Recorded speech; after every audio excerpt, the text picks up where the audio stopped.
Nakapag-desisyon na ako. Pupunta tayo ng US. What? Kailangan muna nating lumayo. Doon, mabubuhay tayo ng normal. Hindi po pwede. Under investigation pa po ako. Huwag ka mag-alala. Gagawa ko ng paraan. I have my connections. Patakasin niyo ako? Gagawin niyo po akong fugitive? Inosente po ako. Ba't ko kailangan lumayo? Yan ba talaga ang rason mo? O dahil hindi mo maiwan si Zeph?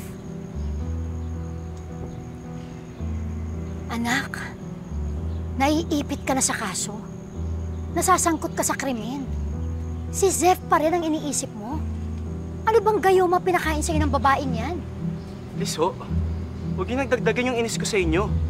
Wala kinalaman si Zeph sa mga nangyayaring to. Iniisip ko rin na ibenta ng Makai at Makabi. Ano ho? Wala na akong mukhang iharap sa board.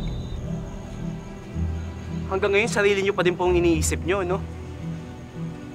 How about do something good for once? Anak, tali ang mga kamay ko. Pero hindi niyo po pwede ibenta ang school. Marami pong scholar ang umasa dito. Ako ang may-ari ng school. Kaya ako masusunod. At anak niyo din naman po ako. Pagbigyan niyo naman po ako sa request ko. Ngayon lang po, please. Sean, ako ang nanay mo. Kaya ako masusunod sa gagawin mo.